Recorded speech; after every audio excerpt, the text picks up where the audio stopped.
करेंगे वह दृश्य देखेंगे कि तलवार धनुष और पैदल सैनिक कुरुक्षेत्र में खड़े हुए रक्त पिपासु महारथी एक दूजे सम्मुख अड़े हुए, कई लाख सेना के सम्मुख पांडव 5 बेचारे थे। एक तरफ थे योद्धा सब, एक तरफ समय के मारे थे।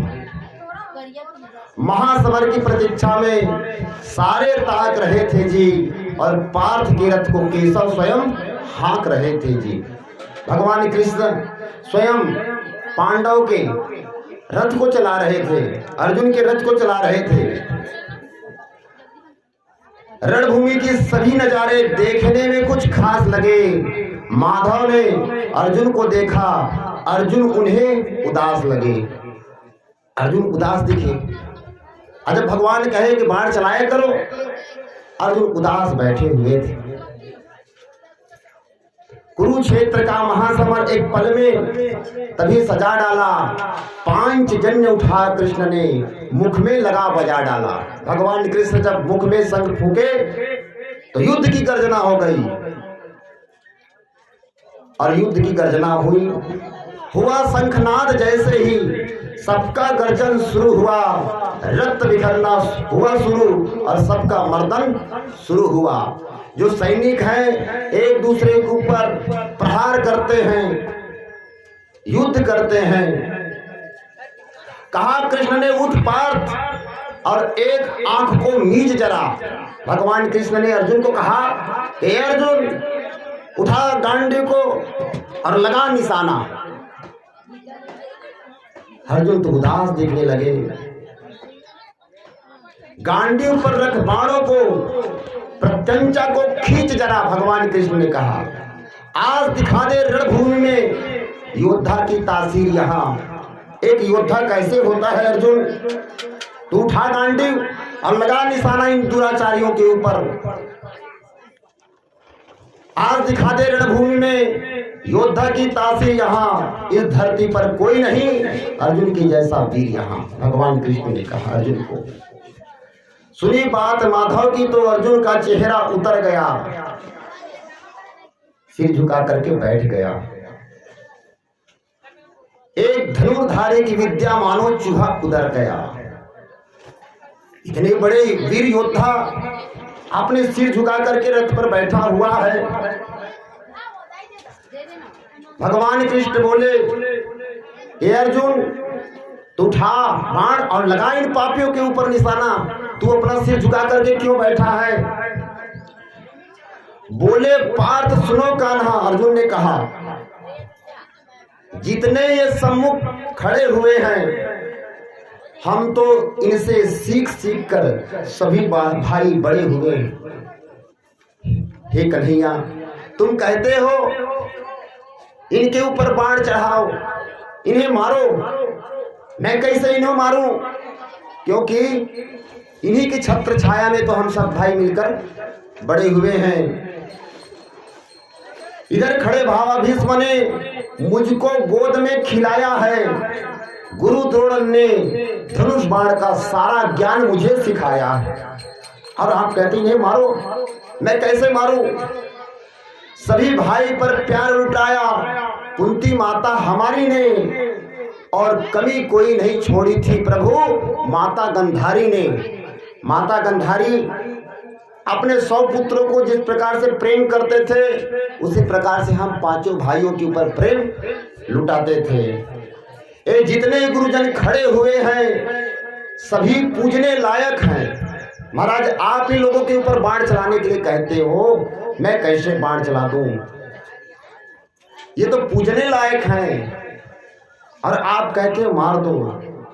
हे कन्हैया, माना दुर्योधन दुशासन थोड़े से नालायक हैं। घर में तो रहते हैं, पर घर में थोड़ा बहुत विवाद उत्पन्न हो जाता है, लेकिन मैं अपराध क्षमा करता हूं। हे कन्हैया, आप मुझे मारने के लिए मत कहो। मैं उनके जो अपराध है उस अपराध को क्षमा करता हूं। बेशक हम ही छोटे हैं। अरे अर्जुन कहते हैं कि ये अपराधी हैं, दुराचारी हैं, हमारे ऊपर अन्याय कर रहे हैं, हे कन्हैया मैं उनके अपराधों को न क्षमा कर देता हूँ। हम ही छोटे बन जाते हैं। कोई अगर घमंडी आदमी आ जाए, अहंकारी आ जाए, बेशक आप ही हाथ जोड़ लो और छोटे बन जाओ। हनुमान जी ने भी शिक्षा दिया कि अगर दुश्मनों के घर पहुंचना है ना, अपनी भक्ति को प्रकट करना है, भक्ति को प्राप्त करना है, तो मशक समान मच्छर के भांति छोटे बन जाओ। अगर आप छोटे बनते हैं तो भक्ति मिल ही जाती है।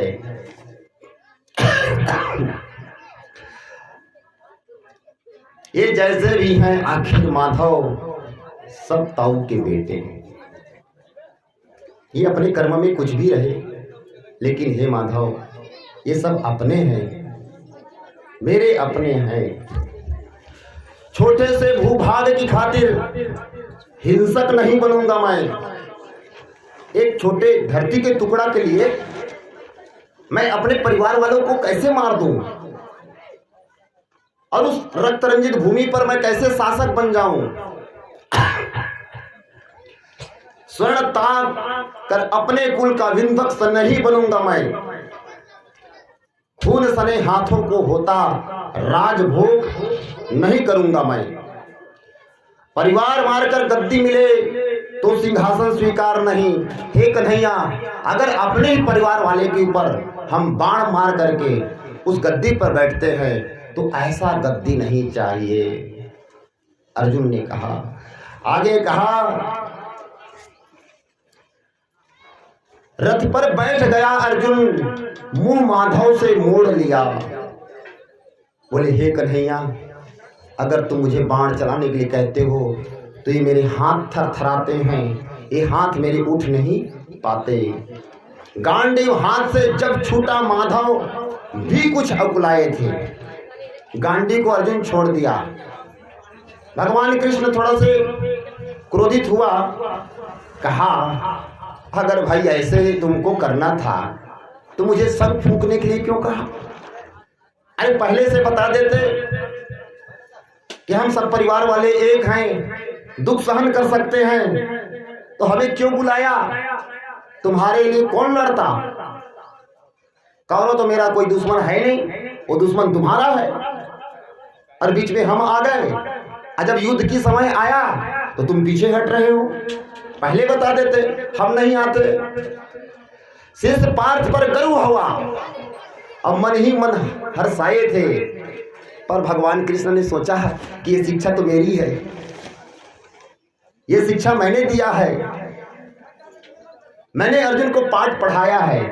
बोले जो शिक्षा दिया हूं ना उसका असर हो रहा है, क्योंकि इसके भीतर अपने परिवार वाले के लिए प्रेम जागृत हुआ है।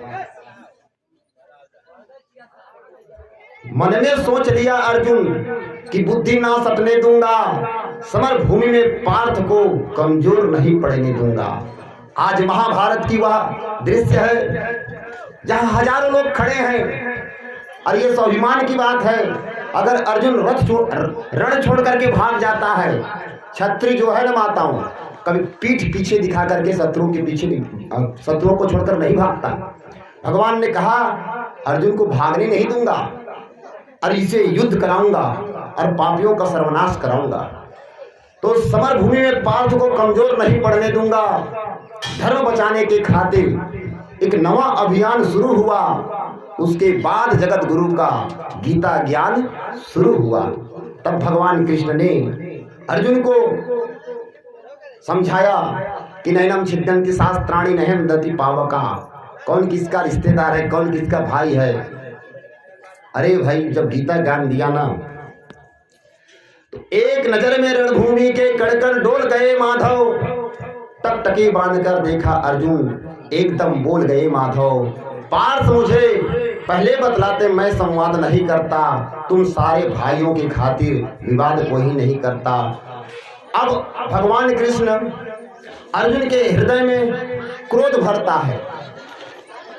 अब वो समय की याद दिला दिया जिस समय माता जो द्रौपदी है ना उसका चीरहरण हो रहा था। उस समय का दृश्य भगवान कृष्ण लाते हैं। कहा, हे अर्जुन, पांचाली के तन पे लिपटी साड़ी खींच रहे थे वो, और दोषी वो भी उतने ही हैं, जबड़ा मीच रहे थे वो। देखो, जो तुम्हारी पत्नी है उसके साड़ी को दुशासन के द्वारा खींचा गया, और जिसे तुम अपना धर्माचार्य कह रहे हो ना, ये सब वहीं बैठे थे। तो जितना अपराध दुशासन ने किया, क्या ये लोग उतना अपराधी नहीं थे जिसके आंखों के सामने एक रजस्वला स्त्री को भरे समाज में निर्वस्त्र कर रहे थे, और तुम इसे अपना समझते हो? दोषी वो भी उतने ही हैं जो जबड़ा मीच रहे थे। घर की इज्जत तड़प रही, कोई दो टूक नहीं बोले। किसी को तो बोलना था, किसी को तो कहना था कि हमारी घर की शान है, घर की बहू है, इसे समाज में निर्वस्त्र मत करो। न भीष्म बोले, न द्रोणाचार्य बोले। और जिसे तुम अपना हितैषी समझते हो ना, क्या है तुम्हारे हितैषी हैं? अर्जुन के हृदय में क्रोध भगवान भर रहे हैं। पौत्र बहू को नग्न देखकर गंगा पुत्र नहीं खौले। भीष्म पितामह जी के खून में उबाल नहीं आया, और तुम कायर बनकर बैठे हो। ये पार्थ बड़ी बेशर्मी है। आज भरी महाभारत का जो संग्राम है कुरुक्षेत्र में भरा हुआ है, और इस जगह पर तुम सिर झुका करके बैठे हो। ये कौन सी वीरता है? ये वीरता नहीं बल्कि ये कायरता है। इसलिए संबंध उन्हीं से निभा रहे हो जो लोग यहां अधर्मी हैं। उन अधर्मियों को तुम अपने रिश्तेदार बता रहे हो। ये तुम्हारे रिश्तेदार हैं। हे पांडव के पुत्र, धर्म का कैसा कर्ज उतारा है। शोले होने थे आंखों में, पर बहती जल की धारा है। गांडी उठाने में पार्थ, जितनी देर यहां करोगे उतनी अंधेर वह इंद्रप्रस्थ में होगा। गांडी उठाने में पार्थ जितनी भी देर यहां होगी इंद्रप्रस्थ के राजभवन में, उतनी अंधेर वहां होगी। अगर तुम भाई समझ करके इनसे युद्ध नहीं करोगे ना, तो ये दुराचारी, अभिमानी, अधर्मी, ये तुम्हारे साथ नहीं बल्कि पूरे समाज के साथ होगा। भगवान कृष्ण गीता में कहना चाहते हैं, अधर्म का सहन मत करो, अधर्म का मुकाबला करो और अधर्मियों का विनाश करो। अगर आपके सामने आपके धर्म की क्षय होती है तो वीरता नहीं, वो कायरता है। भगवान कृष्ण ने कहा, अधर्म धर्म की गहराई में खुद को नाप रहा अर्जुन, अश्रुधारा फिर तेज हुई और थर थर थर थर कांप रहा अर्जुन। हे पार्थ, मुझे बतलाओ, कुल नाशक कैसे बन जाऊं? मैं अपने कुल की नाश करने वाला बन जाऊं? रक्त सिंहासन लाशों पर मैं शासक कैसे बन जाऊं? यहां जितने युद्ध करने के लिए आए हैं सब मेरे रिश्तेदार हैं। इनकी लाश को गद्दी बनाकर मैं शासन कैसे करूंगा?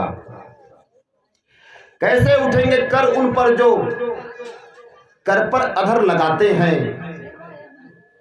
अधर मतलब होठ। अर्जुन ने कहा, ये जो पितामह हैं ये मेरे हाथों को अपने होठ से चूमते हैं, और आप करें इनके ऊपर बाण चला दो। करने को जिनका स्वागत है कर स्वयं जुड़ जाते हैं। ये हाथ को बताना नहीं पड़ता। आप जैसे मुझे देखते हैं या कोई ब्राह्मण को देखते हैं तो अपने हाथ को कहना नहीं पड़ता, ये बड़े आए हैं या गुरुवर आए हैं, इनको हाथ जोड़ो, ये कहना नहीं पड़ता। ये हाथ स्वयं उठ जाता है। उसी बात को अर्जुन कहते हैं कि कैसे उठेंगे कर उन पर जो कर अधर पर लगाते हैं। करने को जिनका स्वागत ये कर भी स्वयं जुड़ जाते हैं। इन्हीं करों ने बाल्यकाल में सबके पैर दबाए हैं। समझ रहे हैं? अर्जुन कह रहे हैं कि बचपन में ना हम भीष्म पितामह के खूब पैर दबाए हैं और उनको आप मारने के लिए बोल रहे हैं। केशव मुझको मृत्यु दंड दे दो। भगवान कृष्ण से अर्जुन ने कहा, मैं युद्ध करने में असमर्थ हूं, अब मुझे युद्ध से पहले ना आप यही मृत्यु दंड दे दो। हे केशव, मुझको मृत्यु दे दो, उससे पूर्व मरूंगा मैं। बाद युद्ध के मुझे ना कुछ भी पास दिखाई देता, माधव इस रणभूमि में बस केवल नाश दिखाई देता है। इस युद्ध के बाद ना खूनों की नदियां बहेगी, हजारों लोग मरेंगे, लाखों लोग मरेंगे। महाराज, मैं इस विध्वंसकारी युद्ध को नहीं देख सकता। हे कन्हैया, आप मुझे ना मृत्यु दंड दे दो। बाद युद्ध के मुझे ना कोई पास दिखाई देता, माधव इस रणभूमि में केवल नाश दिखाई देता है, इसलिए मैं मरना चाहता हूं। बात बहुत भावुक थी, किंतु जगत गुरु मुस्कुराए, भगवान कृष्ण ने मुस्कुराया और ज्ञान की गंगा निरंतर चक्रधारी बरसाए। भगवान कृष्ण ने जो गीता ज्ञान है, उस गीता ज्ञान को जो आप अभी श्रवण करेंगे वो दिया है। जन्म मरण की यहाँ योद्धा बिल्कुल चाह नहीं करते, क्या होगा अंजाम युद्ध का ये परवाह नहीं करते।